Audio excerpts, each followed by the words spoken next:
सारी तारीफ़ें खुदाए हुसैन के लिए। दुरूदुस्सलाम मोहम्मद व आले मोहम्मद पर, अल्लाहुम्मा सल्ली अला मुहम्मदिन व आले मोहम्मद। अय्याम अली के हवाले से आज का खुसूसी प्रोग्राम में आपका मेज़बान सैयद मीसम रज़ा कायम टीवी कनाडा से आपकी खिदमत में हाजिर हूँ। नाज़रीन, मौला अली के पास एक दफ़ा यहूदियों की एक जमात आई।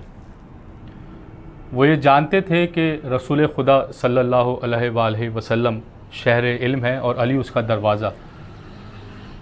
तो वो ये सोच के आए कि अगर हम इस मौला अली से कुछ सवाल करेंगे और सवाल भी तौरात से करेंगे और उसका जवाब भी तौरात से ही लेना चाहेंगे। वो ये सोच के आए थे कि अगर हमने इल्म के मुकाबले में अली को मात दे दी तो ये उनके लिए बहुत बड़ी जीत होगी और मुसलमानों पर इसका बहुत बुरा असर पड़ेगा। मगर वो नादान ये भूल गए थे कि वो जिसके पास आ रहे हैं वो मिंबर पे खड़ा होकर कहता है, सलूनी सलूनी, पूछो मुझसे पूछो, मैं जवाब दूंगा, मैं ज़मीन से ज़्यादा आसमान के रास्तों को जानता हूँ। खैर, ये प्लानिंग करके आए कि सवाल भी कुरान के बजाय तौरात से करेंगे और जवाब भी तौरात से ही लेना चाहेंगे। वो ये सोच के आए और उनके जहन में ये भी प्लानिंग चल रही थी कि अगर अली ने कहा कि मैं तौरात से जवाब नहीं दूंगा तो हमारी जीत हो गई। वो एक तरफ ये सोच रहे थे कि हमारी तो जीत पक्की ही है, क्योंकि अगर अली ने कह दिया कि मैं तौरात से जवाब नहीं दूंगा तो हमारी जीत पक्की हो गई, और अगर अली ने कहा कि मैं तौरात से जवाब दूंगा तो तौरात से अली का क्या वास्ता, क्योंकि अली तो कुरान का इल्म जानते हैं, अली तौरात से को क्या जानेंगे। रासुल जालूद इस जमात को लीड कर रहा था, उसकी क़यादत रासुल जालूद के पास थी। खैर, वो मौला अली के पास आए, कहा कि ए अली, हमने आपका बहुत शोरा सुना है, बहुत तारीफ़ सुनी है, आपके इल्म की बहुत तारीफ़ सुनी है। हम आपसे कुछ सवालात करना चाहते हैं, लेकिन हमारे सवालात तौरात से होंगे, उसका जवाब भी हम तौरात से लेना चाहेंगे। मौला ने कहा, ठीक है, जो पूछना है पूछो, मैं उनका जवाब दूंगा। लेकिन साथ मौला ने यह भी कहा कि अगर मैं जवाब देने में कामयाब हो गया और मेरे जवाब ने तुम्हें मुतमईन कर दिया तो क्या इस्लाम कबूल कर लोगे? कहने लगे, हाँ हाँ बिल्कुल, इस्लाम कबूल कर लेंगे।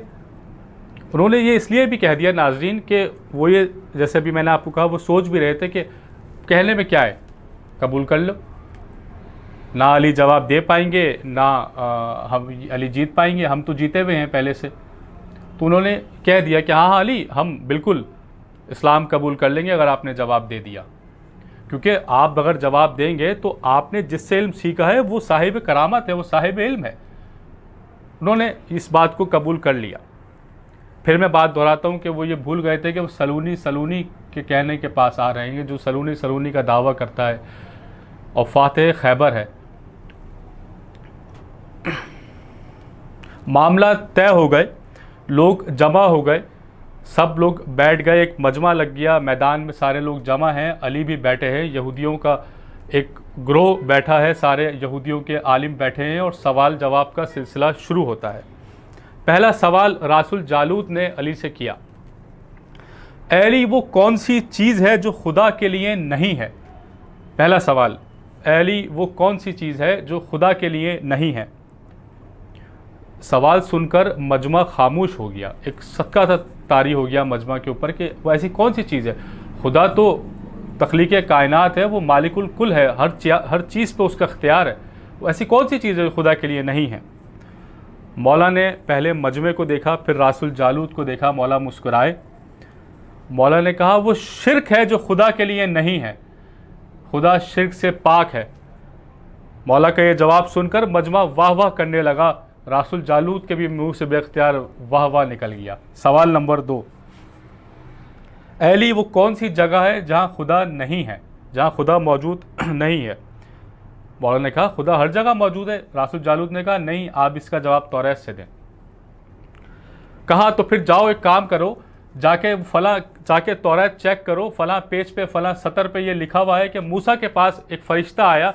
मूसा ने पूछा, कहाँ से आए हो? कहने लगा, मैं आसमान के सातवें, मैं अर्श के सातवें आसमान से आया हूँ। इतने में मूसा के पास एक और फरिश्ता आया। मूसा ने उससे पूछा, कहाँ से आए हो?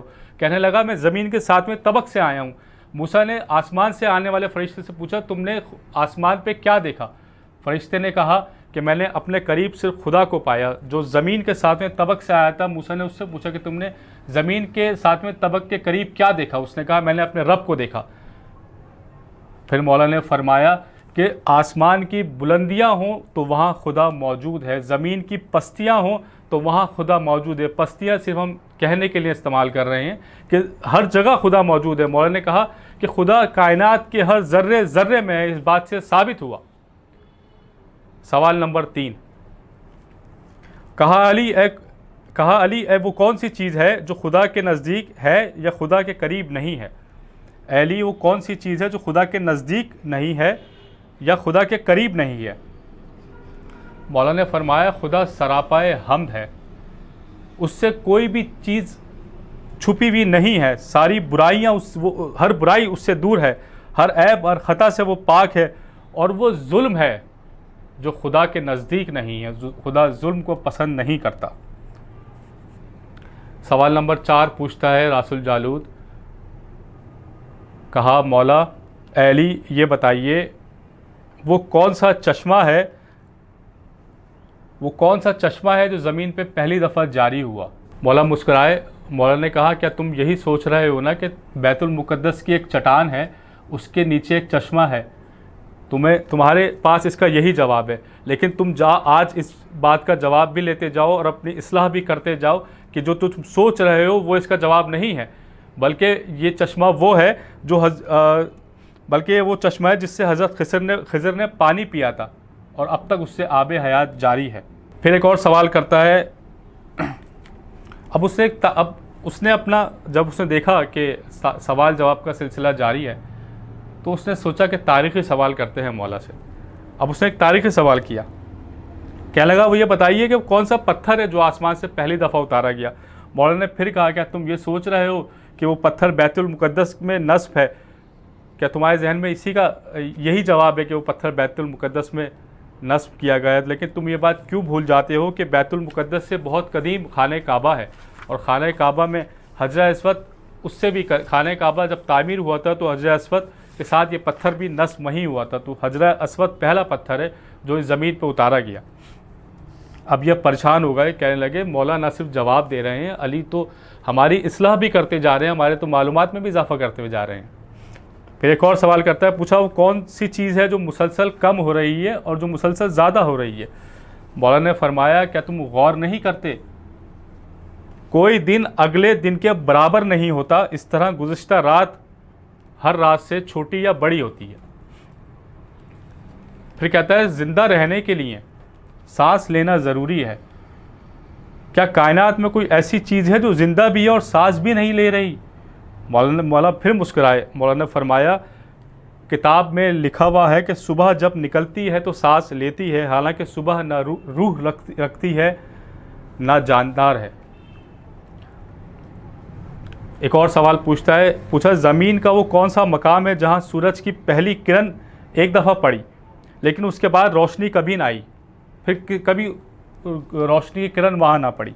मौला ने फरमाया वो मुकाम जहाँ से मूसा और उनकी कौम गुज़री थी, वो सूरज जहाँ से मूसा और उनकी कौम गुज़री थी वहाँ सूरज की पहली किरण पड़ी थी, उसके बाद फिर वो सूरज की किरण वहाँ नहीं पड़ी। पूछा वो कौन सी 2 चीज़ें हैं जो हमेशा गायब रहती हैं और वो कौन सी 2 चीज़ें हैं जो हमेशा हाजिर रहती हैं? मौला ने फरमाया आसमान और ज़मीन की तरफ देखो, वो तुम्हें हमेशा नज़र आएंगे, वो हमेशा हाजिर रहते हैं, और मौत और ज़िंदगी कभी भी नज़र नहीं आते, कहाँ से आते हैं कहाँ जाते हैं किसी को पता नहीं चलता। फिर एक और सवाल करता है, सवाल नंबर 8, वो कौन सी चीज़ है जिसका खालिक खुद खुदा है लेकिन खुदा उसके बारे में पूछता है? मौला ने कहा हज़रत मूसा का असा, खुदा उसका खालिक है लेकिन खुदा मूसा से खुद पूछता है कि मूसा बताओ तुम्हारे हाथ में क्या है? वो मूसा का असा था। पूछा क्या एक और सवाल पूछा कि बैतुल्लाह का तवाफ़ तो वो लोग करते हैं, यानी जी हयात लोग करते हैं जिनमें जान होती है, क्या कोई ऐसी चीज़ है कि जो बेजान चीज़ है लेकिन उसने बैतुल्लाह का तवाफ़ किया हो? मौला ने कहा नूह की कश्ती जब तूफ़ान में चल रही थी और उस मकाम तक पहुंची जहां पे बैतुल्लाह था, तो 7 चक्कर लगाए नूह की कश्ती ने उस मकाम के। वो नूह की कश्ती थी जो बेजान थी लेकिन उसने बैतुल्लाह का तवाफ़ किया। अब ये परेशान हो गए, कहा अली अब सवाल दो बदू होंगे, एक पे दो सवाल होंगे। मौला ने कहा पूछो। कहा वो कौन सा एक है जिसका 2 नहीं? मौला ने फरमाया अल्लाह एक है उसका 2 नहीं। कहा वो कौन सा 2 है जिसका तीसरा नहीं? कहा दिन और रात 2 है उसका तीसरा नहीं। कहा वो कौन से 3 है जिसका चौथा नहीं,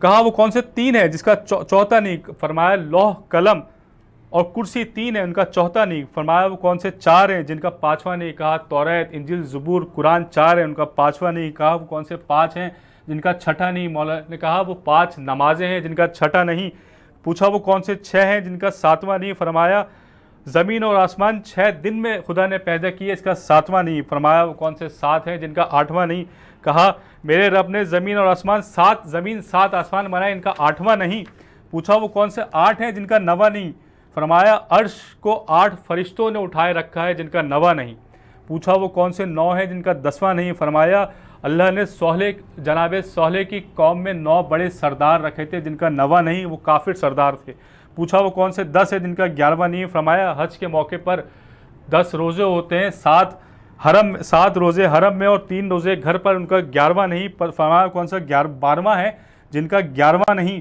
कौन सा 12वां है जिनका 13वां नहीं, फरमाया साल के 12 महीने होते हैं इनका 13वां नहीं, वो फरमाया कौन सा 13वां है जिनका 14वां नहीं, फरमाया हज़रत यूसुफ ने जब ख्वाब देखा कि 11 सितारे और चांद और सूरज 13 उनको सजदा कर रहे हैं उनका 14वां नहीं।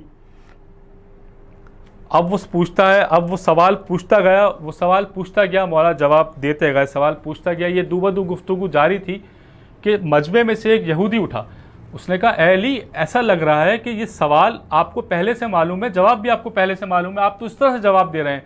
मौला ने उसके सवाल पे एक और सवाल कर दिया, फरमाया तेरे हाथ में कितनी उंगलियां हैं, उसने कहा 5। मौला ने कहा तू तो ऐसे बता रहा है कि तुझे पहले से पता था, तूने सोचा क्यों नहीं?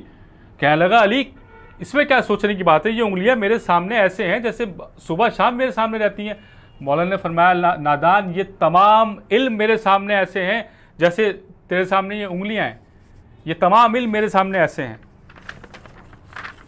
अब रासुल जालूद ने आखिरी 2 सवाल किए, कहा अली ये बताएं कि आसमान और ज़मीन का ताला क्या है, यानी आसमान और ज़मीन किस ताले से बंद होंगे? फरमाया शिरक से, शिरक खुदा को पसंद नहीं है, शिरक से ताला बंद हो जाएगा। उसने फिर एक और सवाल करा कि इस ताले को खुलता कैसे, इस ताले का कुफुल क्या है, चाबी क्या है? फरमाया मेरे नबी पर ईमान, मेरे नबी का इश्क, ला इलाहा इल्लल्लाह मुहम्मदन रसूलुल्लाह, ये उसका ताले की चाबी है और इससे वो ताला खुल जाएगा। रब्बना तकब्बल मिन्ना इन्नका समीउल अलीम रज़ीम। अल्लाहुम्मा सल्ली अला मुहम्मदिन व आलि मुहम्मद। अपने मेज़बान सैयद मीर को इजाज़त दीजिए, अगले प्रोग्राम में फिर हाज़िर होंगे। अस्सलाम वालेकुम।